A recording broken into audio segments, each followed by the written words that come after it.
네, 안녕하세요. 여주시 학도시 구축 가이드라인 제5강을 시작하도록 하겠습니다. 제5강은 여주시 평생학습 추진 전략 두 번째 추진 전략인 시민 누구나 즐기는 평생학습이라는 주제로 하도록 하겠습니다. 시민 누구나 즐기는 평생학습은 누구나 원하는 학습을 할 수 있는 그런 도시, 그리고 배움을 나누고 실천해서 함께 하게 하는 학습을 한다는 그런 의미가 있습니다.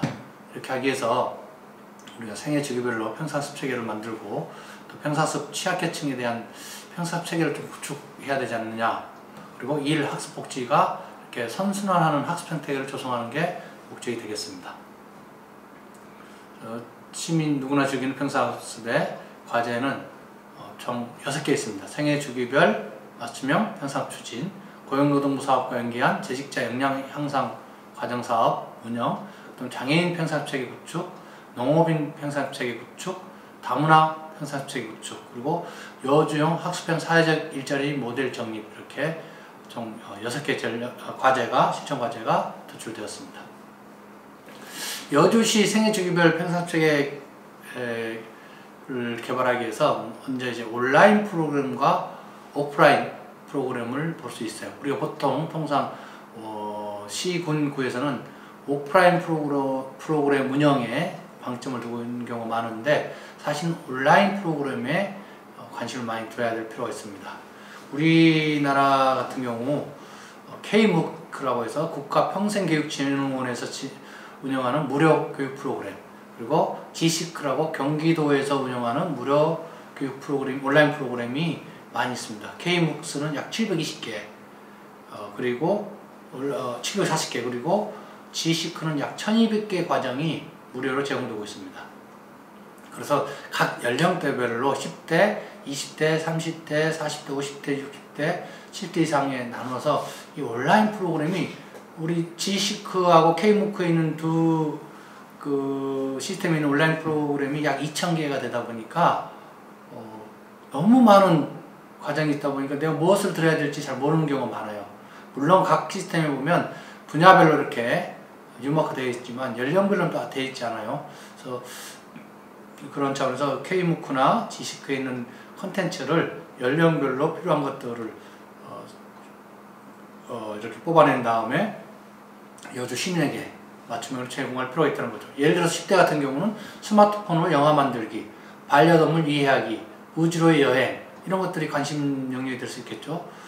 그 다음에 이제 20대는 이제 통계 프로그래밍, 파이썬 프로그래밍, 반려견 기본 예절 교육, 연기와 오디션 테크닉, 또 이제 지식회에서는 사회초년생을 위한 재무심리, 나를 지키는 힘, 셀프 리더십, 스마트폰 하나면 당신도 영상 전문가, 뭐 이런 다양한 프로그램이 있다는 거죠. 30대도 30대들이 좋아할 만한 프로그램들이 많이 있습니다.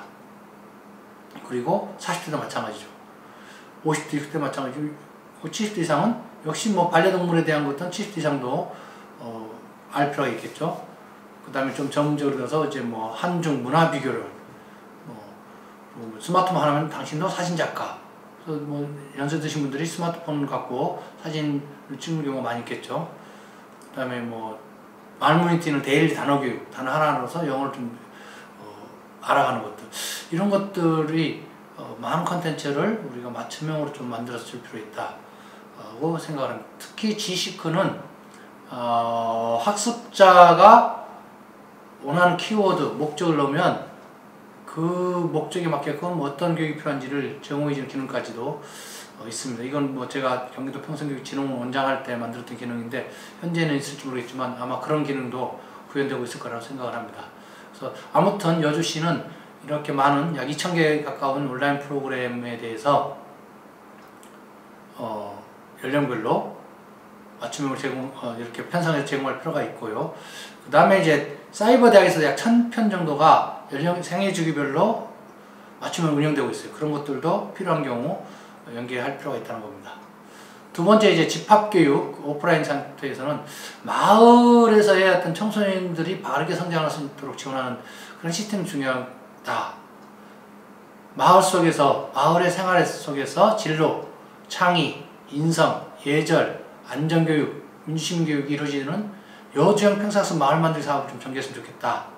하남시 같은 경우는 2020년까지 약 20개의 평사수 마을 만들기 사업을 하고 있고 2021년도에는 이제 5개가 늘어서 25개 평사수 마을 만들기 사업을 전개할 예정입니다. 근데 여주시는 2015년도에 2개였는데 아직도 2개예요. 그래서 이거를 좀 전략적으로 활성화시킬 필요 있다. 앞서 설명했지만 이 사업은 마을에 있는 주민들 평사숲 강사, 시민 코디네이터로 양성을 해서 평사숲 코디네이터로 양성을 해서 그 마을에서 활동하게 해서 일자리를 제공해주고 또 그 일자리를 제공을 받는 그런 강사나 코디네이터가 프로그램을 기획하고 수요조사하고 과정 운영을 하고 강사들이 그 마을에서 강의를 하고 그래서 일자리를 갖게 되고 그 다음에 학생들 또는 주민들은 그 마을 내에서 교육을 받는 그래서 학습복지가 마을에서 이루어지는 그러한 의미가 있고요. 그런 과정에서 주민 간 소통을 활성화시키고 그래서 지역사회가 회복되는 공동체가 회복되는 그런 목적의 사업입니다. 그렇게 해서 마을 주민들을 좀 적극적으로 이미 마을 주민들은 능력 있는 분들이 많이 있습니다. 그래서 그런 분들을 대상으로 창의인성 강사, 민주시민 강사, 진로 코치를 양성할 필요가 있다. 그래서 아이들에게 따뜻한 창의인성 교육, 진로지도, 생활속 민주시민 교육을 하고 주민 강사에게는 괜찮은 학습형 일자리를 제공해주는 그런 사업이라고 볼 수 있습니다. 그리고 이러한 것들은 마을 속 청소년들 반성장이 가능하기도 특히 경기도 같은 경우는 꿈의 학교가 경기도 교육청에서 운영을 하고 있는데 이런 경기도의 꿈의 학교 연계해서 다양한 형태의 꿈의 학교가 마을에서 전개되려면 시민활동가를 많이 양성을 해야 되고 그 마을에 학습의 장을 만들고 진로체험장도 다 마을에 있죠. 그렇죠? 그래서 그런 진로체험장에서 멀리 가지 않더라도 진로 체험할 수 있는 그런 시스템 구축이 필요하다고 볼 수 있습니다. 예를 들어서 바리스타 교육은 커피숍에서 받는 게 좋겠죠. 제과점, 동네인 제과점에서 배울 수 있을 거고, 피부 미용 수업에서 진로 체험을 할 수 있다는 거죠. 그래서 그런 것들을 잘하고 있는 것 중에 하나가 이제 오산시인데, 오산시는 이제 뒤에 나오지만 92군데의 진로 체험센터를 만들고 시민들이 거기서 강의를 하도록 학생들을 진로 코치하도록 만들어 놨습니다. 자, 그러면 여기서 전 시흥시 참이슬 아파트 마을학교 코디네이터였던 우리 김경란 선생님의 영상을 한번 같이 보도록 하겠습니다. 저는 경기도 시흥시에 있는 참이슬 마을학교에서 활동을 했던 김경란입니다. 저는 2012년도에 골든 트라이앵글 사업이 생기면서 마을 활동가로 있다가 마을 코디네이터가 되어서 마을 안에서 일을 할 수 있게 되었고요. 좋았던 점은 제가 이제 마을에서 일을 하게 되면서 내가 살림도 하면서 아이를 보면서 그리고 마을 안에서 일을 할 수 있었던 거고요. 그러다 보니까 마을 안에 좀 더 애착을 가지게 되었고 다양한 사업들을 할 수 있었어요. 어 그전에는 그냥 봉사로만 하다가 보니까 마을 안에 활동에 크게 집중을 할 수 없었었는데 그렇게 집중을 할 수 있던 계기가 되었고 그럼으로 해서 다양한 활동을 하게 되니까 자연스럽게 마을 안에 주민들도 참여율도 높아지고 마을도 활성화가 되었습니다. 그러다 보니까 이제 아이 있는 엄마들이 가장 좋아하고요. 참여도 아이들이 가장 많이 하게 되니까 자연스럽게 살기 좋은 아파트로 발전하게 되었고 특히 아이들 같은 경우는 마을 안에서 다양한 경험을 할 수 있어서 좋았던 것 같아요. 프로그램도 아이들이 직접 기획을 하는 활동도 하기도 하고 마을 안에 축제가 있을 때도 아이들 적극적으로 참여를 하기도 하고 그러면서 마을 안에서 같이 활동을 하다 보니까 자연스럽게 동네 언니 오빠 문화가 생겼던 것 같아요. 그래서 아이들이 쪼끔 더 건전하게 그리고 이렇게 갈등 없이 청소년 어린 시절을 잘 이겨나갈 수 있었고요. 그럼으로 인해서 엄마들도 그 사이가 쪼끔 더 좋아졌던 것 같아요. 그래서 쪼끔 더 마을 안에 관심을 갖게 되고 공동체는 살아나는 그런 계기가 돼서 골든 트라이앵글 사업으로 인해서 정말 10년 동안 이어올 수 있는 저희가 10년 이상을 이어올 수 있었던 어떤 큰 힘이 되지 않았나라는 생각을 하게 됩니다. 네. 예, 영상 잘 보셨습니까? 이 영상에서 보셨듯이 평범한 주부로서 전업주부로서 있다가 본인의 전문성 또는 어떤 경험들을 바탕으로 해서 코디네이터로 활동했던 분인데 지금은 더 큰 일을 하기 위해서 시청에서 시민활동가의 어떤 경력을 인정받아서 시민활동가로서 적극 활동을 하고 있는 것을 알고 있습니다. 이 차미슬 아파트 사례가 많은 마을 강사들 양성을 하고 지역사회에서 학생들이 그 교육 학습에 참여하는 과정을 통해서 지역사회가 마을 전체가 아주 살기 좋은 마을이 됐다고 자평 또는 타평으로 듣고 있습니다. 자, 생애직업을 맞춤형 평생 추진에서 2030 같은 경우는 우리가 대학에서는 전공지식만 습득을 많이 하거든요. 그래서 이 전공지식뿐만 아니라 기업에서 요구하는 핵심 역량을 좀 우리가 평생 차원에서 제공해 줄 필요가 있다. 이미 기업에서 필요로 하는 핵심 역량은 교육부에서 도출해 놓은 게 있습니다. 그래서 그 도출된 역량을 우리 여주시가 여주시의 어떤 기반을 하고 있는 또는 거기서 고등학교를 졸업한 학생들 대상으로 이런 프로그램 운영을 해서 우리 여주시 출신들이 기업에 취업했을 때 다른 지역의 출신들보다 더 역량을 발휘할 수 있도록 하는 게 필요하다고 생각을 합니다. 4050회 같은 경우는 생산적 사회 참여가 상당히 관심사일 겁니다. 그래서 공통적으로 이 사람들에게 이직, 전직, 창업에 대한 교육, 자녀 교육, 퇴직 대비 자녀 독립에 대한 교육은 또 50대 대상으로 해줄 필요 있지만 맞춤형, 이 사람들 이분들이 경제적 일자리 중심으로 교육받기 위하면 고용노동사하고 연계하고, 중립형이면은 학습적 사회적 일자리 창출 연결하고, 자원봉사 일자리형이면은 경기도 생활기술학교 또 학습형 사회적 일자리와 연결해서 평생학습을 지원할 필요가 있다는 거죠. 608경도 역시 세대 생애 맞춤형, 이제 은퇴 이후 그리고 자녀 독립 그리고 이제 어떤 사별에 대한 준비, 또 삶에 대한 준비를 충분히 해나갈 수 있도록, 그리고 이 사람들이 또 강사로 또 활성화할 수 있도록 이렇게 지원해 주는 게 필요하다고 생각합니다. 이러한 것들은 역시 유네스코의 성과지표랑 연결되어 있습니다. 그래서 구체적으로 유네스코 성과지표와 목표와 연결해서 한다면 역시 좋은 성과가 있고 변화가 있을 거라 생각을 합니다.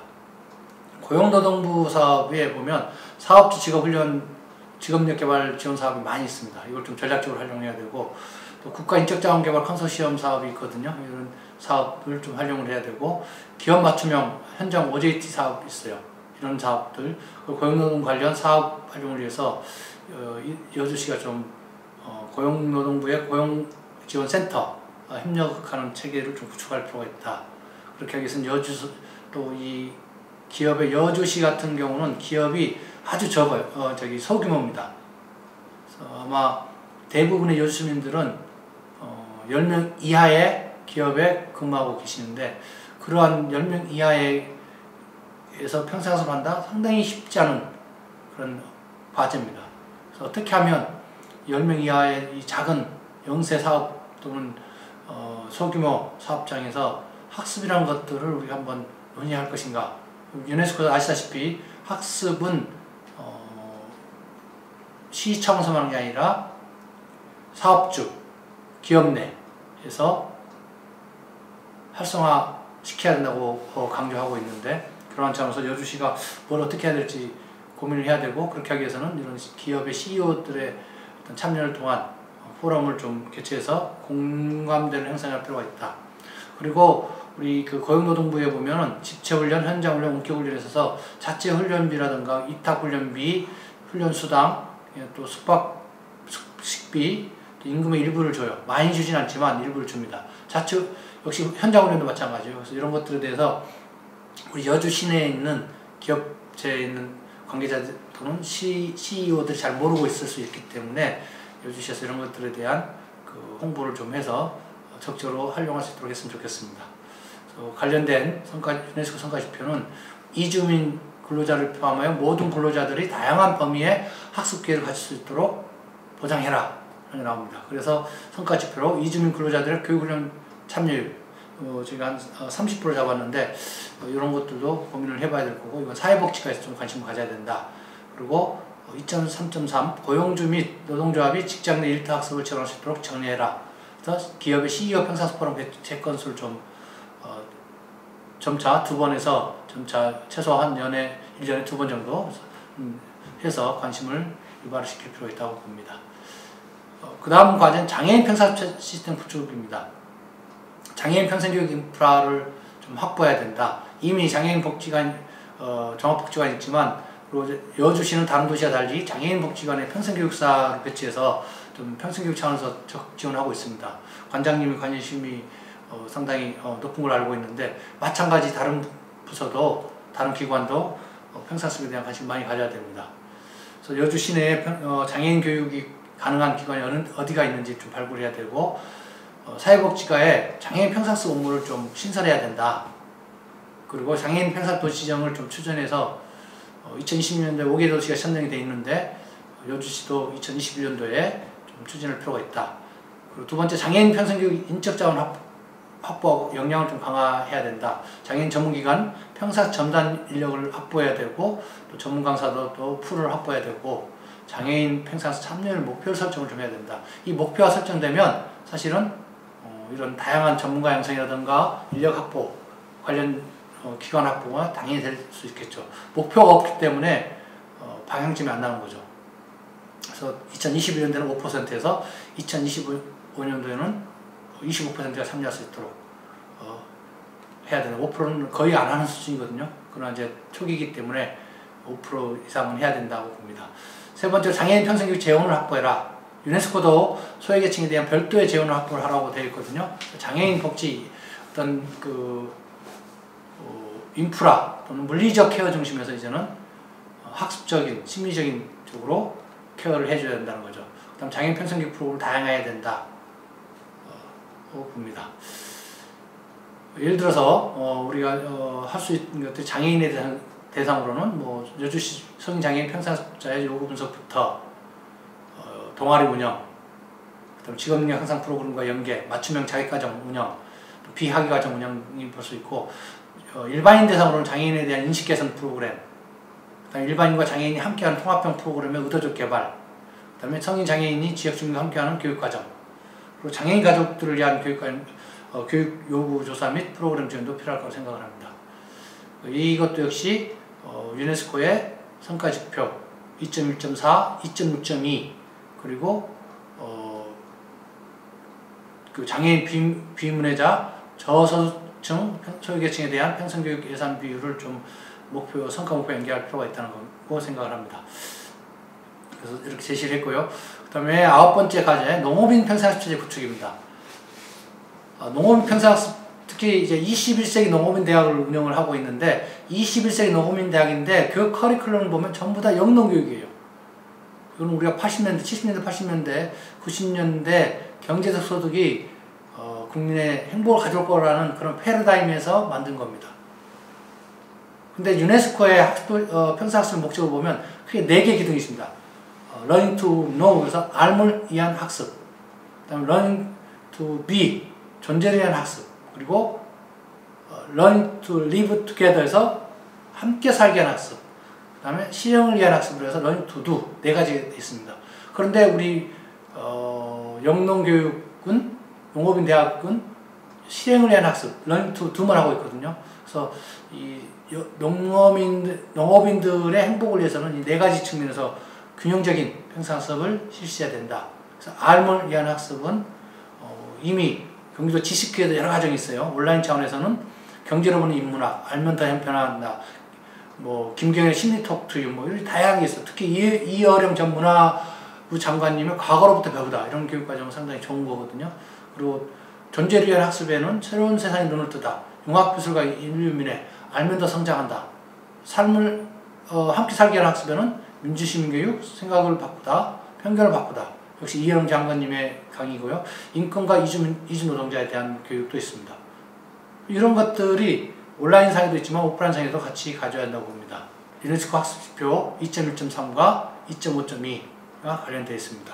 그래서 이런 것들도 구체적으로 어떻게 가져갈 것인지, 그래서 평생학습 참여율을 좀 35% 가져가야 되고, 그 다음에 여주 시민의 세계 시민성 점수를 5점 만점에서 4점, 8점 이상으로 높이자. 특히 평생학습을 이제 24시간 이상 맡은 사람들은 좀 높일 수 있도록 전략적으로 전개하자는 게 성과 목표가 되겠습니다.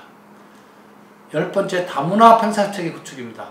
우리가 여주시에도 다문화 인구가 꽤 있는데 이러한 분들에 대해서 문해교육, 직업력개발교육, 사회통합 프로그램 교육, 외국어 교육, 온라인 교육에서 체계적으로 하자. 현재는 문해교육 차원에서 많이 하고 있는데 사회통합 프로그램은 2020년은 없어요. 그래서 이런 교육들이 균형적으로 아까 얘기했던 유네스코 내기둥 차원에서 외국인 주민 평상체계를 구축해야 된다. 그래서 생활 차원에서의 문해교육, 문화 차원에서의 문해교육, 인권 차원에서 문해교육, 외국어 차원에서 문해교육, 이러한 것들을 여주시에서 고민해 볼 필요가 있지 않냐라는 생각을 합니다.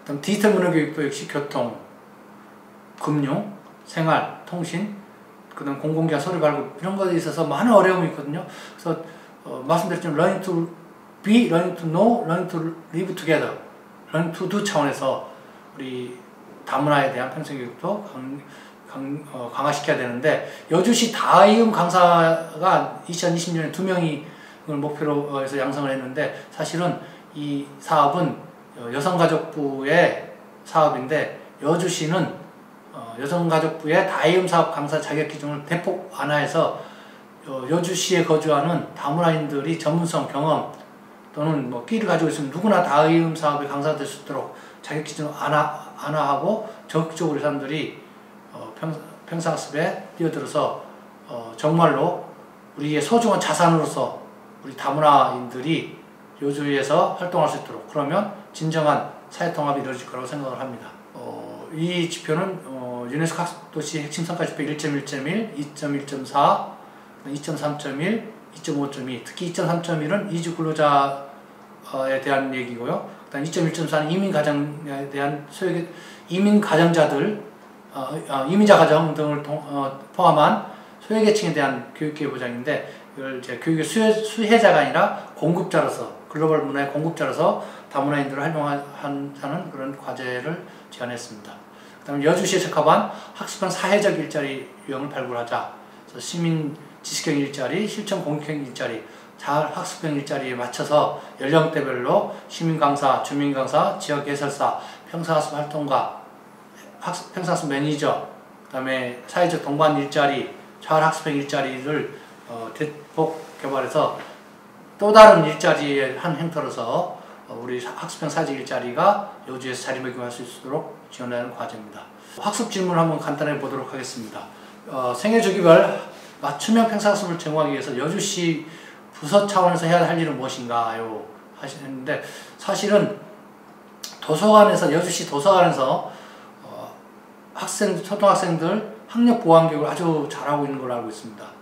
마찬가지로 다른 부서에서도 이와 같이 부서별 고객들에게 어떤 교육을 해주는 게 좋을 것인가를 의제를 발굴하고 또 그걸 왜 우리가 해야 되는지 공감대를 형성해서 한다면 여주시 여러 부서에서 맞춤형으로 자연스럽게 생애주기를 맞춤형이 될 겁니다.